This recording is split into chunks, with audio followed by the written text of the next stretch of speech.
Okay, so before we get started, I am going to throw out this little disclaimer, and I know that disclaimers can be really annoying, but I also know that food related or diet related topics can be very polarizing and very controversial, and I don't know exactly why that is, but whenever I make videos like this, just kind of telling you guys the decision processes that go through my head when it comes to the way that I personally choose to feed myself, for whatever reason, people can get very triggered and very defensive and very insulting. And so I want to put this disclaimer out there so that hopefully my comment section doesn't turn into, something that I'd rather it not. So this video is going to be about all of the thought processes and the decisions that I personally make when it comes to my diet and my physique and ultimately my happiness. It's about my personal goals and why I make the decisions that I do when it comes to the way that I feed myself.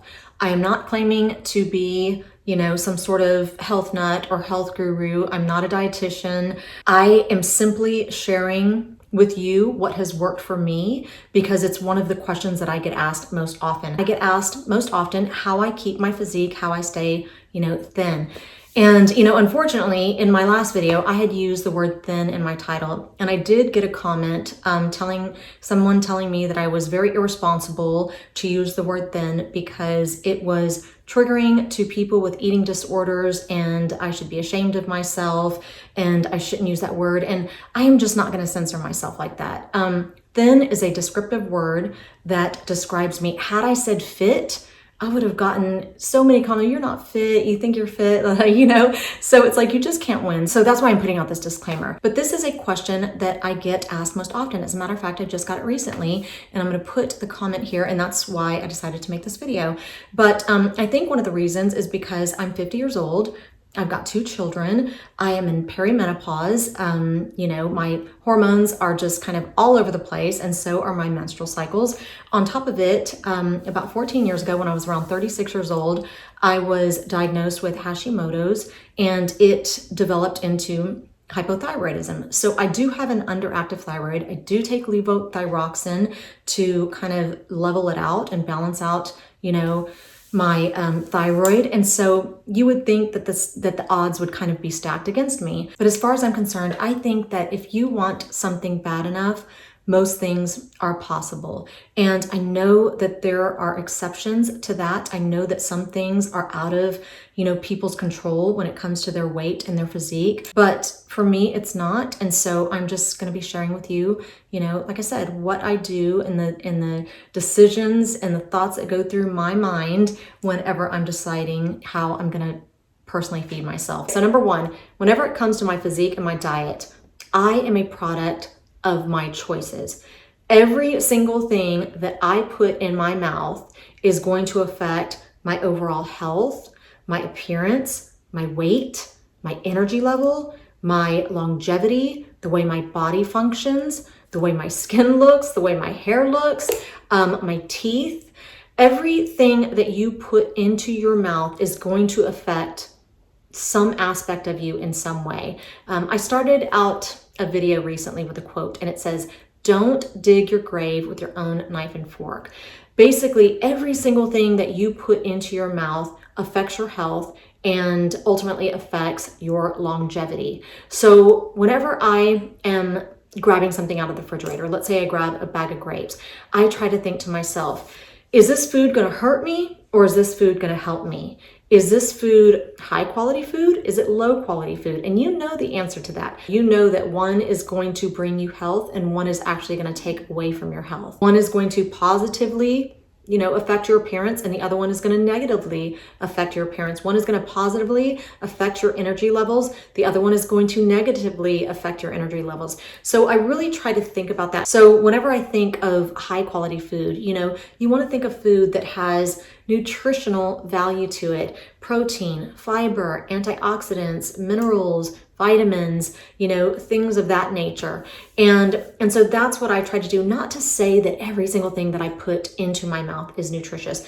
That is completely unrealistic as far as I'm concerned. Maybe for some of you, it's the way that you eat, but for me, it's kind of a balance. It's an 80-20 balance. I think 80% of the food that I eat is pretty nutritious and good for me in one way or another. And I would say that 20% is probably a little bit questionable. You know, some of the things that I eat are just alternatives to some of my favorites. So they just might be a little bit more lower fat or lower calorie, but they don't have a lot of nutritional value. But I try to keep that balance. For me, that is sustainable. For me, that is that's something that I can make a lifestyle out of, and I have. And it doesn't feel like a diet. It doesn't feel like I'm restricting myself, you know? And so that is just kind of what's worked for me. Now, when I was younger, I do have to admit that it was more about the way that I looked. I wanted to keep a trim, you know, appearance. And so it wasn't about how much nutritional value something had. But now that I'm older, what I put into my body affects me completely differently, especially in the last like 5 years. Up until then, I would say that my diet was mostly carbohydrates. I kept things kind of low fat, low calorie. I did try to include nutrition, but not as much as I do now. Now I've realized, and the keto diet actually helped me realize some of these things. I'm no longer on it because I love fruits and vegetables too much, and I don't want to be that restrictive. That is not a lifestyle that I'm capable of keeping up, I guess, you know, and I missed, you know, I feel like fruits and vegetables are nutritious for me, especially fruits. And so I was on the keto diet for a little bit over a year.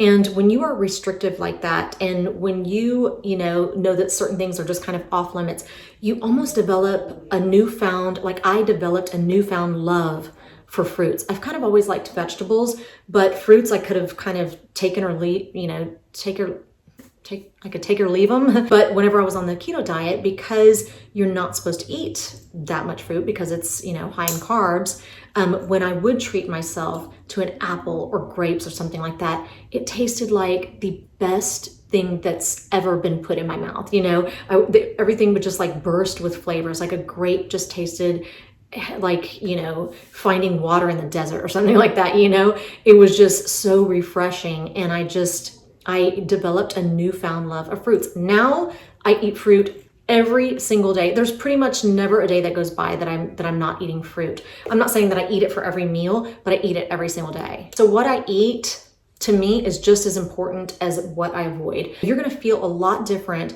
when you are feeding yourself lean meats and fruits and vegetables and beans and avocados and protein shakes. You know you're gonna feel a lot different if you're feeding yourself those things than if you're feeding yourself fried chicken and French fries and buttery rolls and pastries and donuts and rich pastas and casseroles. You're gonna feel a whole lot better if you are feeding yourself nutritious food than if you are feeding yourself junk food. That's just kind of common knowledge. So number 2, I learned to say no to myself. And for me, it's all about seeking pleasure and avoiding pain. And for me, pleasure is liking the way that I feel, liking the way that I look, because, you know, I don't care what anybody says. Yes, diet, you definitely want to be healthy, but most people, a lot of people also want to look a certain way. They have body goals in mind, and that is why they feed themselves the way that they do. And for me, for sure, my appearance and my physique is a big motivator when it comes to the way that I eat. Because for me, I get pleasure out of feeling comfortable and confident in my clothes and enjoying the reflection that I see in the mirror. You know, when I do gain a little bit of weight, and it might be 5 pounds or something like that, I can feel it. I can feel it when I sit down. I can feel it, you know, the way that my clothes fit me differently. And it does not bring me pleasure. It brings me pain. I don't like the way that feels. It makes me feel uncomfortable in my skin. It doesn't make me feel confident. And it just affects my overall happiness. You know, there's this quote, I think everybody's heard it, and it says, "Nothing tastes as good as skinny feels." And that is how I feel. For me, my goal has always been wanting to look good naked or in a bathing suit. It's never been about how I can put on clothes to make my body look the way that I want it to look. It's always been about, I want to be able to wear a bodycon dress if I want to and feel confident in it. You know, whenever you have a goal like that, and you put in a lot of effort and you make a lot of sacrifices and you use a lot of discipline to achieve those goals, you want to be able to enjoy the benefit of it. And for me, the benefit is that I can wear whatever I want and feel confident in it. It's not easy. It's not easy to reach past all the tempting food and, reach for the healthy stuff. It's not easy when everybody at the table is enjoying, cake and ice cream, and you are sitting there like, I'd rather not, because I'd rather be able to look good in my dress. You know what I mean? But it all kind of boils down to what is most important to you. It's not important to everyone, and I understand that, but it is to me. Now, I do want to say one more little thing here. I feel like I definitely have it down when it comes to eating and, making the sacrifices and having the discipline and stuff like that. I am not, where I struggle is when it comes to exercise. I hate to exercise. I do not enjoy it at all. I do it at least 4 days a week, but it is a struggle because I dislike it very much. And I've had to increase my workouts because my body does not respond to workouts like it once did. I have to put in a lot more effort. So I'm spending a lot more time in here and I'm having to use heavier weights. And to me, that is a struggle.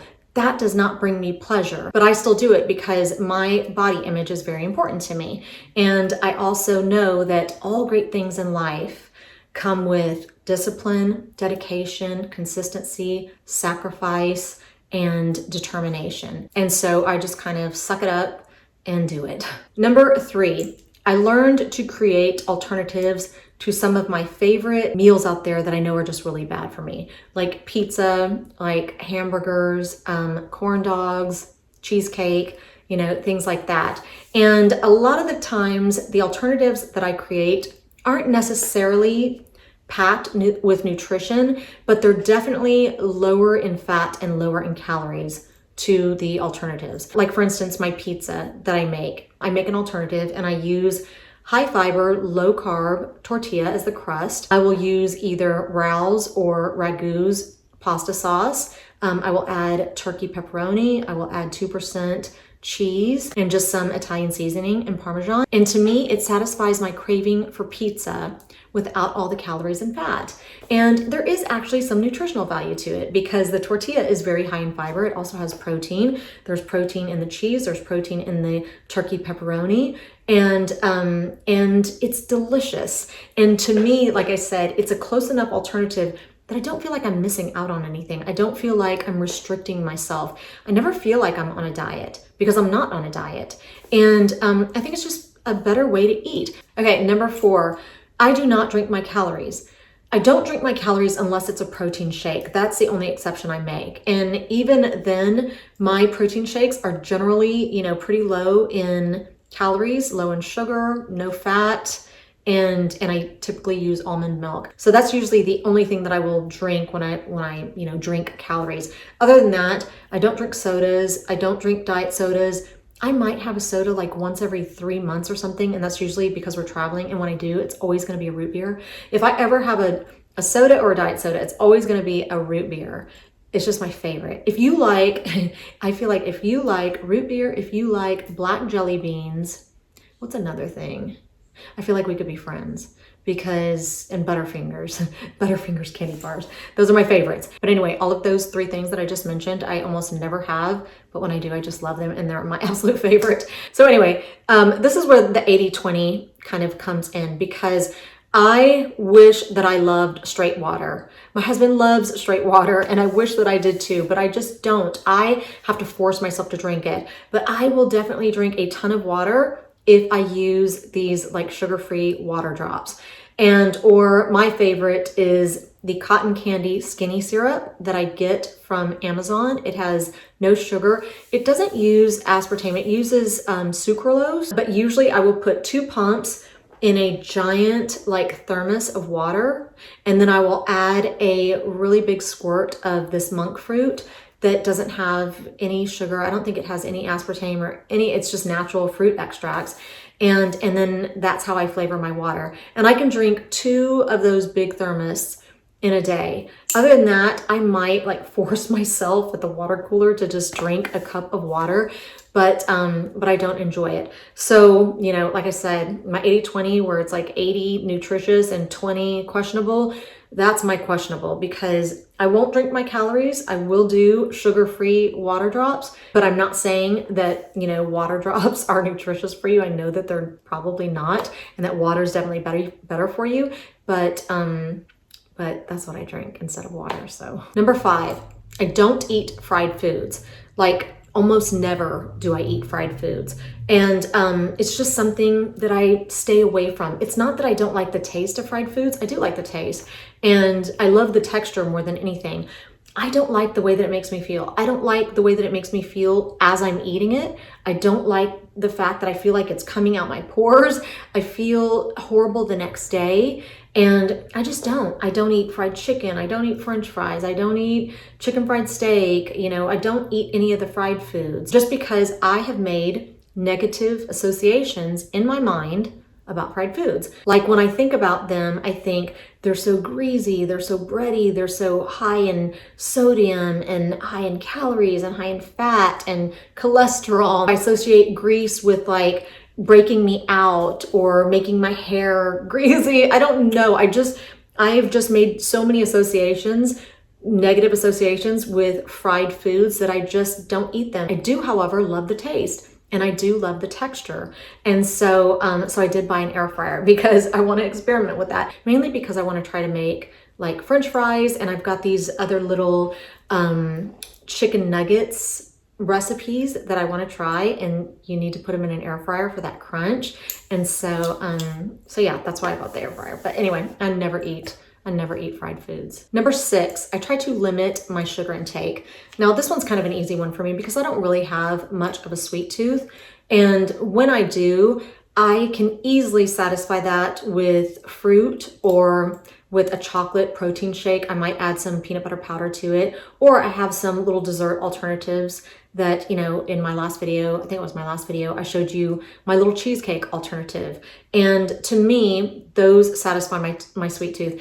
If I have a sweet tooth, it might be once a month around, you know, that time, but it's not like every time I eat, I'm like, oh, I need to follow it up with a sweet. Now, I do not concern myself with the sugar found in fruit. I'm not going to concern myself with natural sugars like that. I also don't really concern myself with like little hidden sugars found in, you know, ranch dressing or my pasta sauce or my ketchup. For me, since I don't really crave sugary things and I'm not eating donuts regularly or cakes or pastries or sugary cereals, because of that, like I said, I just don't concern myself with those little hidden sugars. I'm not saying that you shouldn't concern yourself with little hidden sugars like that, especially if you're like on a keto diet and you kind of have to concern yourself with those hidden sugars. But me personally, when it comes to my goal as far as like my physique and stuff like that, it hasn't really affected, you know, weight gain or weight loss or my health or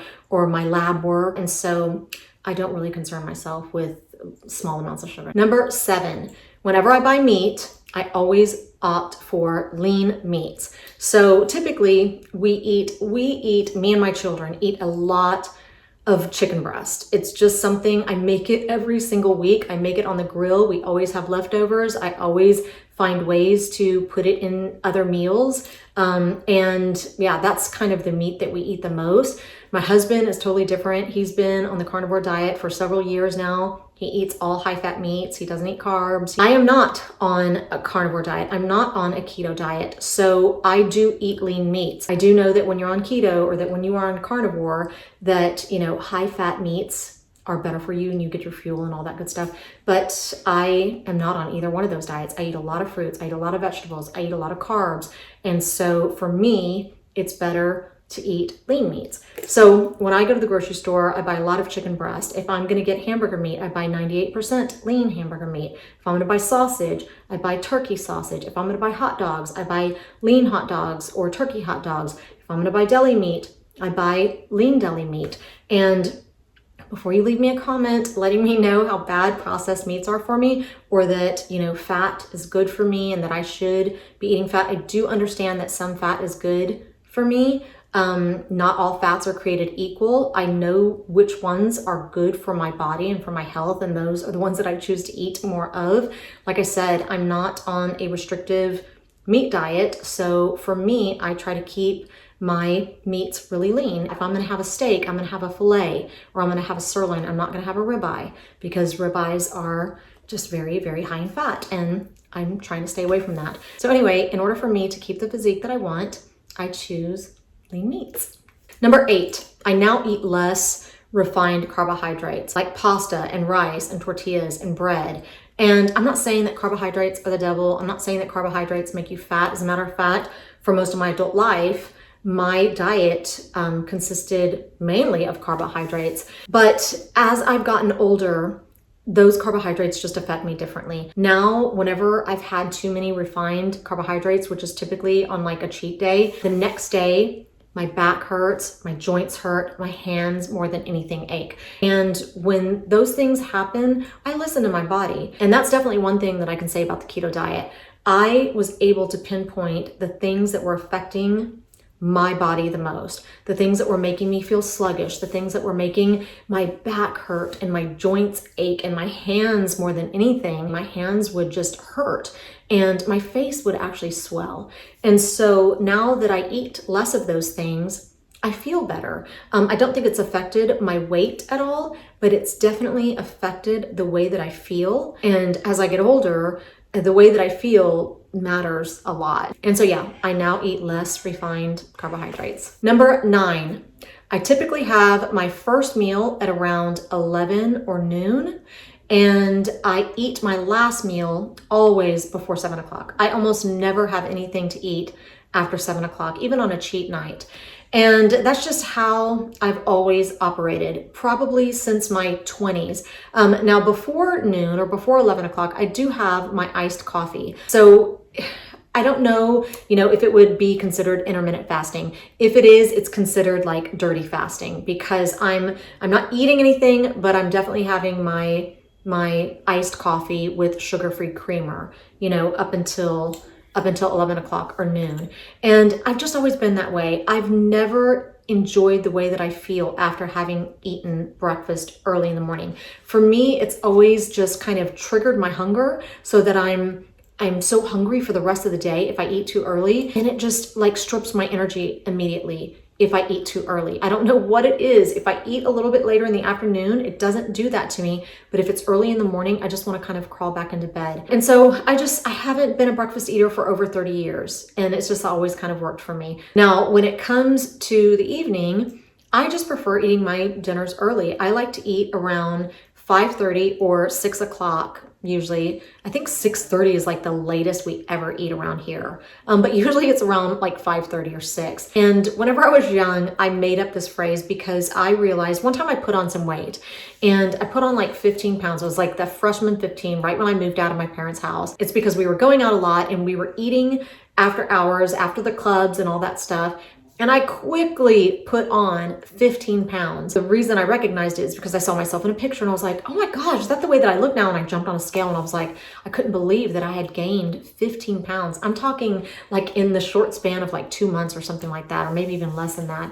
And I quickly took it back off. And I remember I made up this phrase and I said, and I know, please don't hold this against me. I was very young. I said, eat before 7, have a body like heaven. Eat after 8 and gain weight. For whatever reason, that's what I would just tell myself, and it's just always worked for me. When I eat past 8 o'clock, I always put on weight.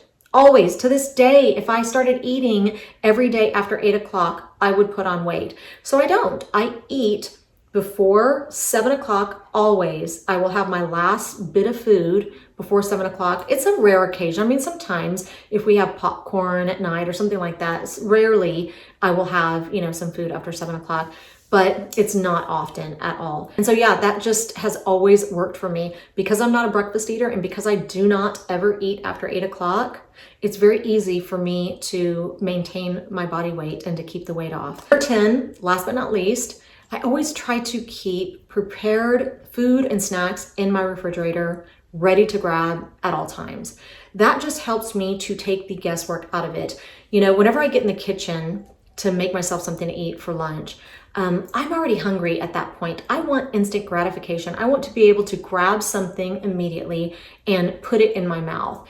If I don't have things that are prepared for me in my refrigerator, then I am likely to grab some pretzels or some popcorn or some crackers or something that just doesn't really have any nutritional value at all. Like right now, I have a carton of boiled eggs prepared in my refrigerator. I also have a bag of grilled chicken that I grilled on the barbecue pit. I always have grilled chicken in a baggie somewhere in my refrigerator because I make it almost every week. So I also have a big salad that's in a Tupperware in my refrigerator right now. I have bags of grapes. I don't have watermelon. Usually I do have watermelon. If it's in season, I almost always have it cut up in my refrigerator. I love watermelon so much. I will eat it all day, every day. And so those are just some of the things that I have cut up in my refrigerator right now.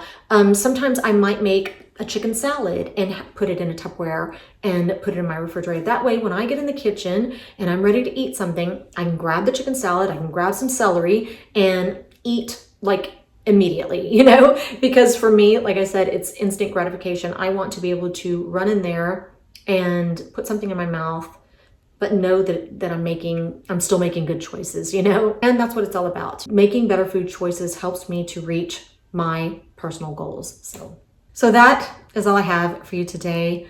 Y'all, I feel like I've been sitting here for like 3 days. I feel like my voice is even going hoarse because I've been talking so long. These videos are so hard for me to make. I'm just trying to make sure I don't repeat myself too much or just keep my thoughts, organized and stuff like that. Anyway, if you're still here to the end, thank you so much for sticking around. I really appreciate it. Sorry this video was so long. I always appreciate your time. I hope you found this video to be, helpful in some way. And yeah, I hope you're having a fantastic weekend. And hopefully I will see you back here next week.